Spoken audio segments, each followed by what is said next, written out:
Hello everyone, class 10 chapter 4 quadratic equations की exercise 4.3 का आज हम क्वेश्चन नंबर 10 सॉल्व करेंगे। क्वेश्चन है an average train takes 1 hour less than a passenger train to travel 132 kilometre between Mysore and Bangalore without taking into consideration the time they stop at intermediate stations।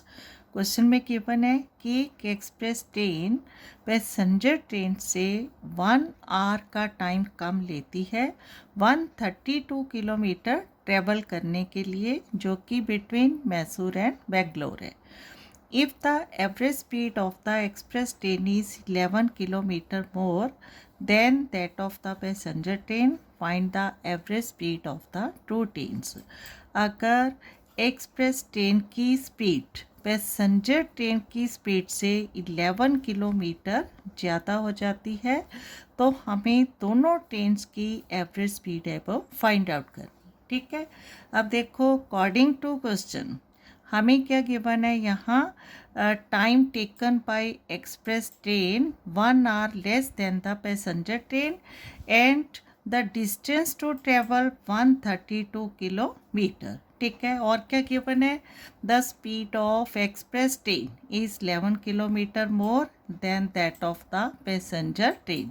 तो यहाँ हमें क्या करना होगा, जो फाइंड आउट करना है एवरेज स्पीड उसको लेट करना होगा। ठीक है, average speed of the two trains find out करना है, तो यहाँ हम लेट करेंगे the average speed of the passenger train. ठीक है, अब देखो इसी क्वेश्चन को हम शॉर्ट टर्म में पहले समझेंगे कि अगर हम पैसेंजर ट्रेन की स्पीड लेट करते हैं x किलोमीटर पर आवर। ठीक है, यहाँ लेट करते हैं लेट द स्पीड ऑफ, ठीक है, let the speed of passenger train अगर हम x kilometre per hour let करेंगे, ठीक है, तो स्पीड ऑफ एक्सप्रेस ट्रेन कितनी हो जाएगी, 11 किलोमीटर मोर है पैसेंजर ट्रेन से, तो हो जाएगी x plus 11 kilometre per hour. ठीक है, and distance travel by both the trains कितना गिवन है हमें यहाँ 132 किलोमीटर। ठीक है, हमारे पास स्पीड है, डिस्टेंस है एंड टाइम हम यहाँ फाइंड आउट करेंगे और अप्लाई करेंगे time is equal to distance upon speed. ठीक है, अब according to first condition passenger train की स्पीड x किलोमीटर है, तो time taken by passenger train क्या हो जाएगा, distance upon speed means 132 by x and time taken by express train क्या हो जाएगा, डिस्टेंस अपॉन स्पीड। ठीक है, फिर से distance 132 and by x plus 11। ठीक है, ये दोनों टाइम क्या आ जाएंगे आवर्स में, लेकिन अकॉर्डिंग टू कंडीशन क्या है, time taken by the express train is 1 hour less then time taken by the passenger train. ठीक है, तो यहाँ पर हमें इक्वेशन बनानी है और वो कैसे बनाएंगे, time taken by express train x 132 by x plus 11 is equal to time taken by passenger train 132 by x। ठीक है, और यहाँ क्या लेंगे -1। ठीक है, अकॉर्डिंग टू कंडीशन क्या है, time taken by express train is equal to 1 hour less. ठीक है, means -1 hour than that of the time taken by passenger train. ठीक है, तो यहाँ तक हमें इक्वेशन बनानी है और फिर इसको आगे सॉल्व करना है, x की वैल्यू फाइंड आउट करनी है, तो जिससे हमें हमारा रिक्वायर्ड आंसर मिलेगा the speed of both of the train. ठीक है, क्लियर है, क्या करना है इसमें हमें लेट करना है speed of passenger train x kilometre per hour, then speed of express train, ठीक है, x plus 11 kilometre per hour by applying distance upon speed. ठीक है, टाइम इज इक्वल टू क्या आ जाएगा यहाँ, time taken by passenger train and time taken by express train. ठीक है, then according to condition the time taken by express train equal to time taken by passenger train -1। ठीक है, बस इसी सारे कंडीशंस को हमने क्वेश्चन में लिखकर, स्टेटमेंट लिखकर सॉल्व करने। ठीक है, क्लियर है? तो स्टार्ट करते हैं इसका solution with statements. Right, first of all क्या करना है यहाँ, लेट द, ठीक है, let the average speed, let the average speed of the passenger train, the passenger train भी क्या लेना है, x किलोमीटर पर आवर। ठीक है, एंड द, ठीक है, and the average speed of the express train, express train भी क्या हो जाएगा, x + 11 किलोमीटर पर आवर। ठीक है, and distance travelled by both the trains, यहाँ डिस्टेंस कितना है, 132 किलोमीटर। ठीक है, नाउ बाय अप्लाइंग, ठीक है, by applying, by applying time is equal to, time is equal to distance upon speed. ठीक है, distance upon speed in first case, ठीक है, इन फर्स्ट केस, ठीक है, means when the speed of a passenger train is x kilometre per hour, तो क्या आ जाएगा, time is equal to 132 by x hours.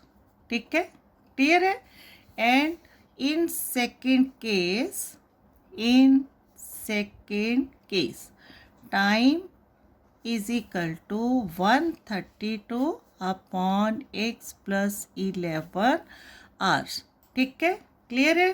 Time taken by passenger train, time taken by express train. ठीक है, अब क्योंकि अकॉर्डिंग टू कंडीशन क्या given है, व्हेन द स्पीड इज, ठीक है, यहाँ इसको लिखकर शो करेंगे, when the speed is, when the speed is 11 kilometre per hour more, ठीक है, then the time is, then the time is 1 our less.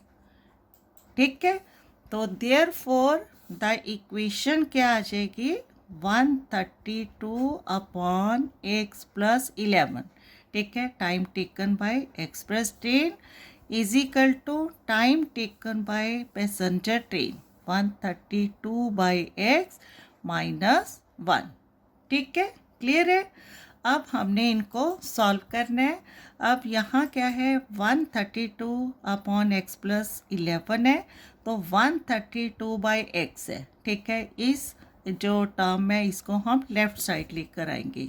ठीक है, तो क्या आ जाएगा, 132 अपॉन x + 11 माइनस, ठीक है, ये प्लस का है टर्म, इधर आके minus 132 by x is equal to -1।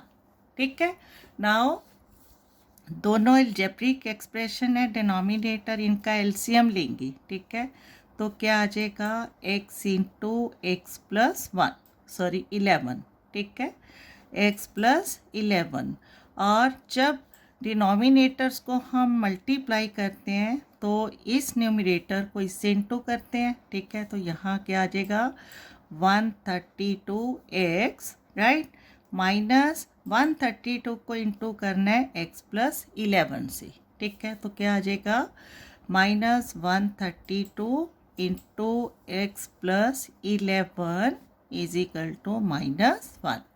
Right, clear हो रहा है?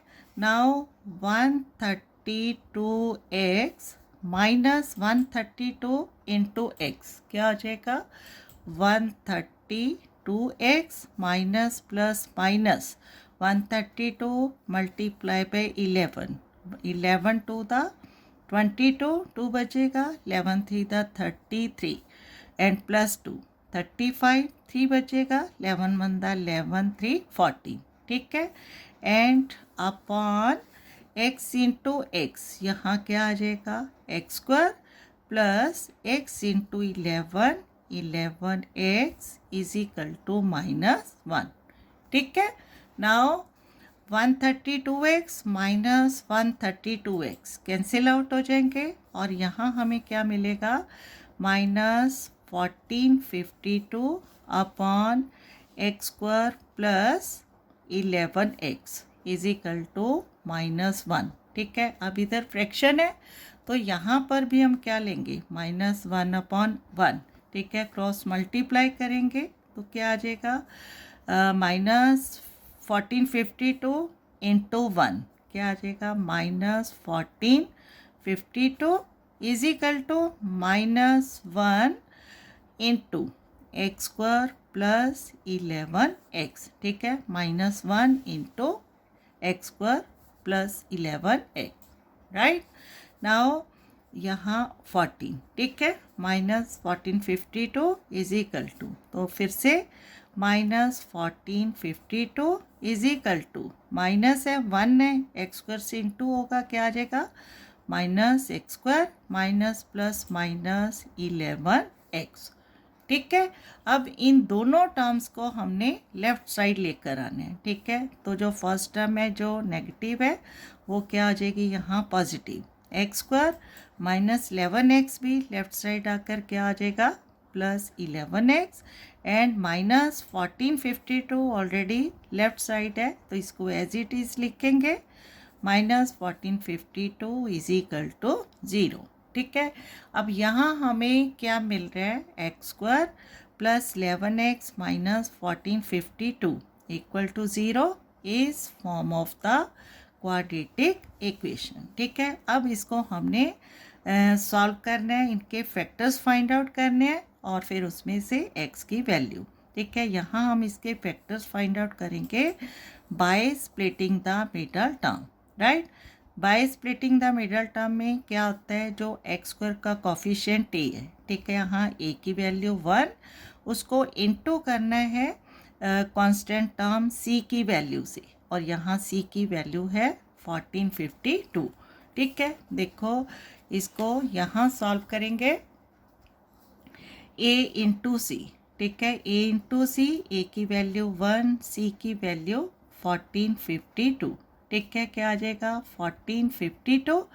इसके फैक्टर्स फाइंड आउट करेंगे, 2 से डिवाइड करेंगे, 2 7 द 14, 2 2 द 4, 1 2 बचेगा, 2 6 द 12। ठीक है, फिर से इसको 2 से डिवाइड करेंगे तो क्या आ जाएगा 2 3 द 6, 1 2 बचेगा, 2 6 द 12 एंड 2 3 द 6। राइट, 3 से डिवाइड करेंगे तो 3 1 the 3, 3 2 the 6, 3 1 the 3 and 121 is divide by 11 तो यहाँ 11 एंड 11 डिवाइड बाय 11 1।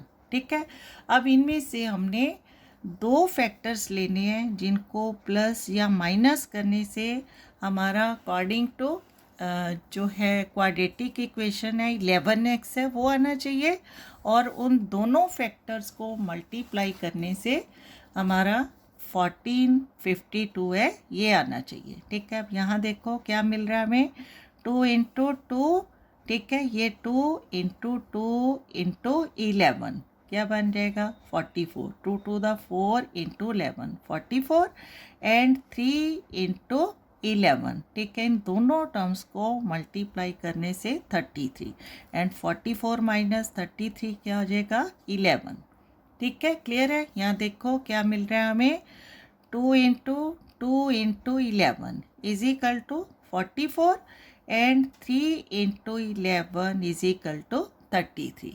ठीक है, एंड क्या मिल जाएगा 44 माइनस 33 इज इक्वल टू 11। ठीक है, तो दोनों जो टर्म है हमारे पास सेम है, मतलब कि जब मल्टीप्लाई करेंगे, ठीक है मल्टीप्लाई करेंगे तो क्या मिलेगा 1452। ठीक है, मल्टीप्लाई करने से 1452 माइनस करने से मिडल टर्म 11 है। ठीक है, जिसमें ये दोनों टर्म है जो सेम होनी चाहिए। ठीक है, तो यहाँ हमने अप्लाई करना है 11 के जो फैक्टर हमने फाइंड आउट किए, ठीक है, जिनका आंसर 11 आएगा वो क्या है, एक्स स्क्वायर प्लस 44x, ठीक है, minus 33x minus 1452 is equal to 0, right.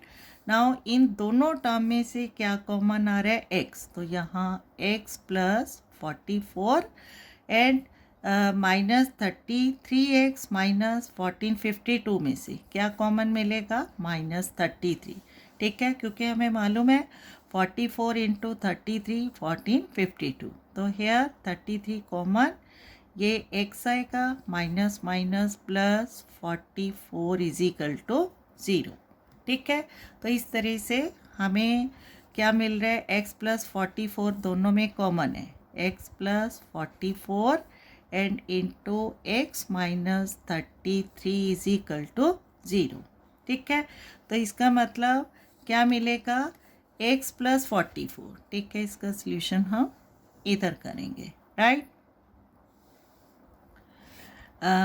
x plus, ठीक है, x plus 44 is equal to क्या है, जब हमारे पास 0, ठीक है, x plus 44 is equal to 0, तो x इज इक्वल टू क्या आ जाएगा, -44, ठीक है, and when x minus 33 is equal to 0, right, तो x इज इक्वल टू क्या आ जाएगा, 33। अब देखो, अगर हम यहाँ x की वैल्यू, ठीक है, x इज इक्वल टू -44 लेंगे, ठीक है, क्योंकि ये स्पीड ऑफ पैसेंजर ट्रेन हमने लेट की है, तो स्पीड ऑफ एनी ट्रेन, ठीक है, चाहे वो पैसेंजर है चाहे एक्सप्रेस है, कभी भी नेगेटिव नहीं हो सकती, ठीक है। इसलिए हमें यहाँ क्या लेना होगा, x is equal to 33 the required value, ठीक है। तो हेयर यहाँ x is equal to -44 is not acceptable, ठीक है, ये लिख सकते हैं हम, एक्सेप्टेबल, देयरफॉर बाय टेकिंग, ठीक है, therefore by taking x is equal to 33, तो क्या आ जाएगा, x प्लस 11, तो x plus 11 is equal to x की value 33 plus 11 is equal to 44, ठीक है। तो x हमने क्या लेट किया था, speed of the passenger train, ठीक है। तो देयरफॉर द रिक्वायर्ड स्पीड, ठीक है, speed of the passenger train is क्या लिया, 33 kilometre per our, and the required speed of the express train, ठीक है, express train is 44 kilometre per our is the solution, ठीक है, क्लियर है। The required speed of the passenger train 33 kilometre per our and the required speed of the express train 44 kilometer per hour is the solution. Okay, thank you.